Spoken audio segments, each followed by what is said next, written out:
Is our fashion maven who has sort of been using social media in her career and integrating that to help take what she's doing to the next level. And also Jason Keith is also here as our other social media expert. So I'm going to allow them to talk a little bit about themselves and sort of open up the conversation and take it from there, because it's just formal evening. So take it away.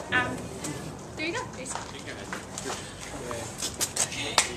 All right, everyone think you come closer. I feel like you guys are so far away. So I'd love to start this evening with a moment of silence for all the artists that came before us, and specifically for Isabella Blow and Alexandra McQueen, who we lost this year. So just join me in a moment.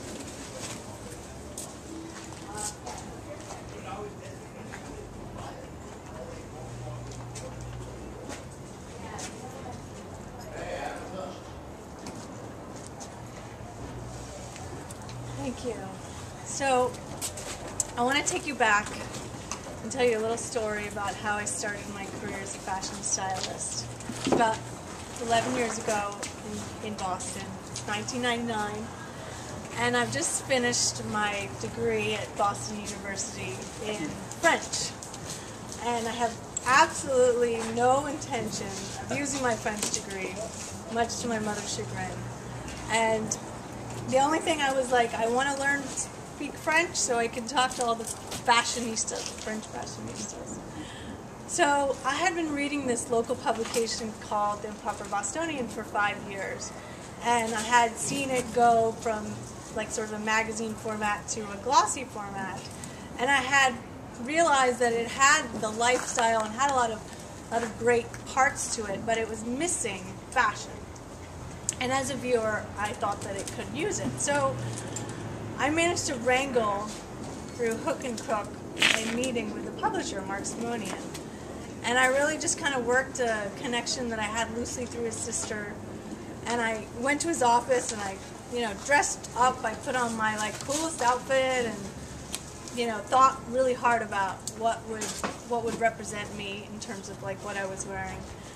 And I basically said to him, I love your magazine, I love what you're doing, I've been a big time reader for a long time, but you don't have any fashion, and this town is changing and you need it. And I would like to do it for you. I'm asking $600 for each shoot. And then I just shut up. And to my surprise, he hired me. He said yes.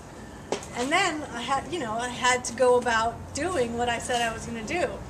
And somehow, even though I had really no formal professional experience at that point, I had worked in Paris, during a short internship for a fashion showroom. I really didn't have any on-set experience. So I set about and I did a beeline straight to the most luxurious store in Boston, Louis. I pulled about $15,000 worth of merchandise. I had to extend my credit line. I was on the phone with them in the store, hi, will you extend my credit line, I didn't even know about letters of responsibility. I didn't even know about the right way to do it. But I made it happen. I hired the makeup artist, the model, the photographer. I found the location. It went beautifully. The photos turned out great. It was like a smash. Got hired again, repeat, repeat, repeat. So I tell you the story because no one gave me a job.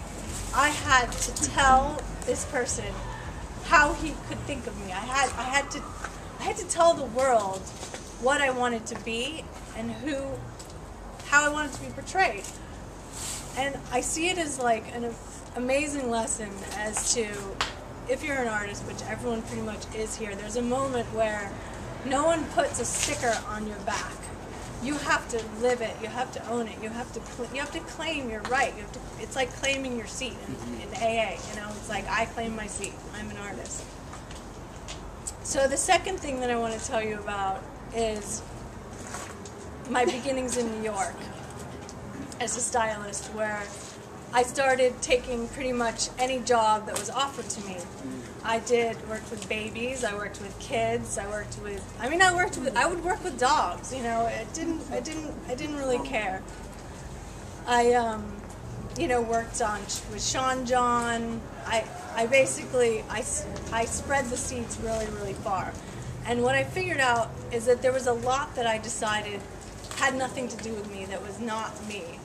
And I figured that if I was going to go far, that I needed to niche, and get more specific and specific and specific, and really find out, like for myself, which designers I wanted to work with, what types of clients I wanted to work with, how much I wanted to charge. I mean, everything had to be sort of very, very detailed, and less about like, oh, I'm just for hire. You know, it was like, no, I do this kind of work, and you know, this is my look.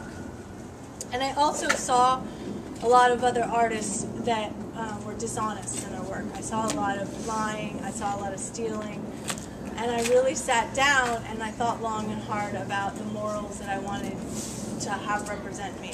And I thought about what reputation I wanted to build. And so I made a lot of promises to myself, like, I will not lie to a source. I will deliver when I say I'm going to deliver. I'm going to show up when I say I'm going to show up. Very basic things,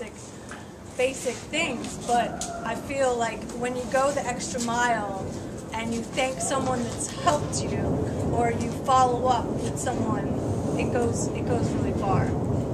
And the last point that I want to make is that every single thing you do and everything that you produce is an extension of your brand.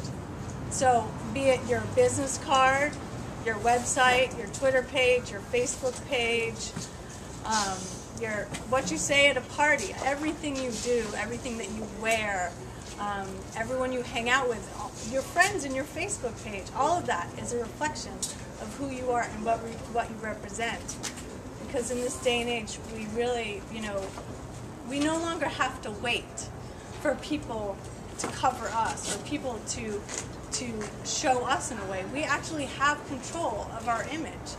It's not like 25 years ago where you had to wait for someone to interview you.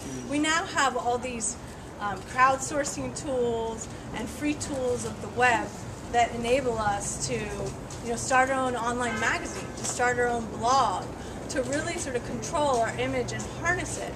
So my latest project has been SoFifthAvenue.com, which is a video site that's got style and entertainment. And I really started that because I realized that I no longer wanted to sit around waiting for the media to come to me.